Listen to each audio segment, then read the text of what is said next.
welcome to KBS World Radio. You're now tuned in to Korea24's Korea Book Club, where we explore the world of Korean literature.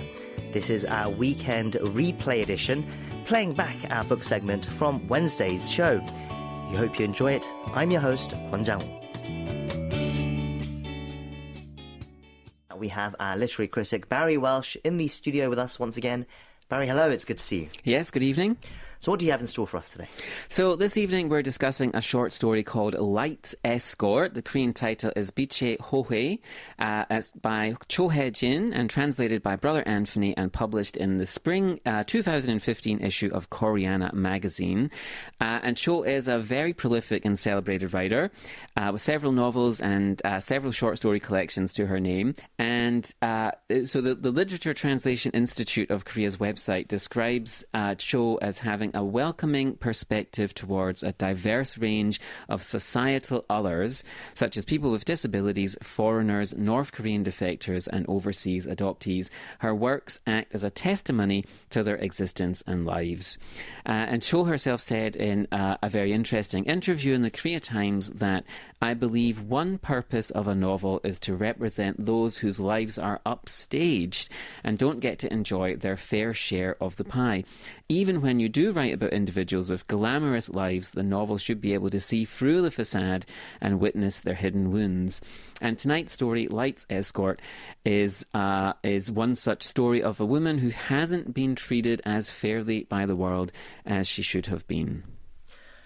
Right, so Cho, she is a prolific writer with a strong social conscience. So we've reviewed many books by writers with a similar focus on the marginalised and underprivileged in Korean society, such as Hwang Jung-eun. So then how does Cho illuminate the lives of those living on the fringes in this work, Light's Escort?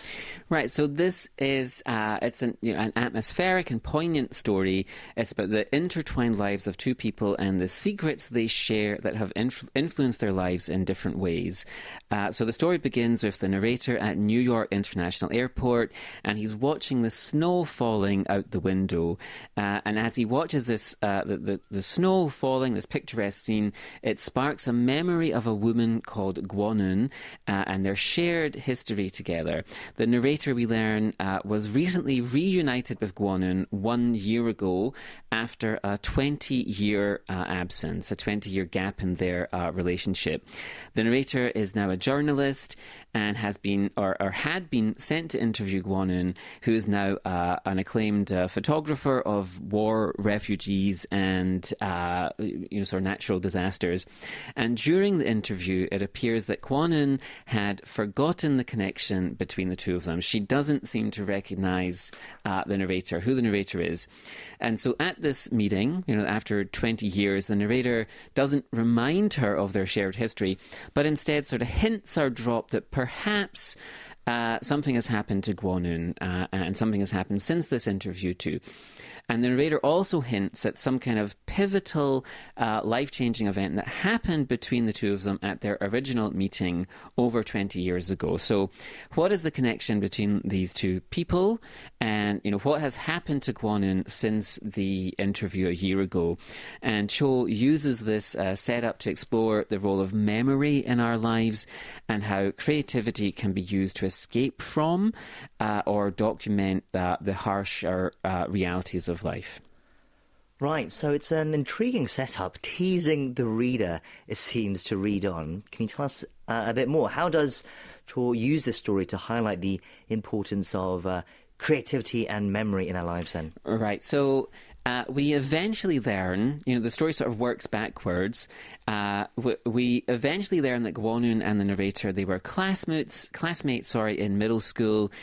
They weren't close, they weren't friends in the typical sense, and their relationship started under unusual circumstances. One day the homeroom teacher asks the narrator to visit Gwon-eun, who he doesn't know, and find out why has she been absent from school so much. And he discovers that Gwon-eun was or has essentially been abandoned by her father and doesn't seem to have any other family members. So she's living alone in squalor in poverty. You know, she's very young, she's middle school age, in this sort of shabby room in this fallen down, run down neighborhood, and she asks the narrator to keep her situation a secret so that she isn't taken into a care facility of some kind. And the narrator agrees, and they have the secret together from that point on. And he helps her by bringing her different items that she might be able to use. And one day he steals an old camera, this old Fuji camera from his parents, and he gives it to Gwon-un, and he thinks that she could sell it, and use that money to buy some food or something practical. But however, Gwon-un doesn't sell this camera, and instead it becomes kind of a lifeline of sorts, which sort of takes her back out into the world. It sort of motivates her to leave this sort of shabby room that she's staying in, and it gives her a life beyond the difficult circumstances that she's been living in. And so this section of the story is very compelling. I think this is the part that worked most for me. And Cho writes about this very well. She writes at one point, once she had used that camera to photograph everything inside her room, Gwon-un gradually began to venture outside in quest of more and more scenes to capture, and she came back to school too. And so in this section, it's a very moving portrait of someone who's using art and creativity to re-establish some kind of connection with the world, or overcome suffering and find a reason to live again. Indeed, it's a very romantic scenario as well, I think. Not necessarily between the two characters, but I mean more about how one item, such as a camera, can change the path of a person's life.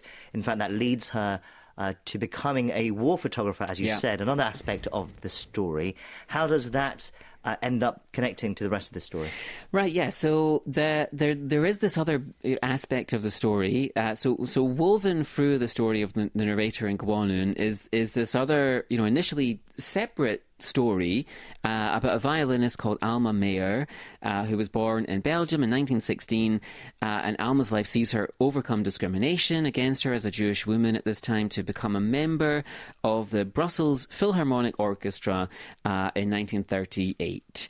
And there she falls in love with a horn player called Jean, and of course they're briefly very happy, but then the war breaks out, and in 1940 their life changes, and leading to some very tragic events and situations. And so Cho seems to draw parallels between the circumstances of Alma's life, she has to she hides in a cellar for a long time, and the squalor of Gwon-un's childhood home, and that from both of these environments, Alma and Gwon went on to lead inspirational lives. However, there's a degree of ambiguity in the story. Gwon's own life circumstances changed for the worst. Changed for the worse when she was wounded on her most recent assignment, and Alma also continued to experience tragedy throughout her life, and these two sort of life stories are woven together, but their relationship is quite complex actually, and there's no clear outcome. And I thought like the overall meaning that Cho was going for was a little slippery and difficult to grasp, but it's nevertheless, I thought it was thought-provoking and engaging, and there's several compelling strands and elements, even if I personally found it a little difficult to fully interpret. Right, so an ambiguous story in the end, but one that takes the reader on quite a journey, I feel. It's called The Light's Escort by Cho Hae-jin. Barry, we'll leave it there. Thank you for exploring another interesting work for us, and we'll see you again soon. Okay.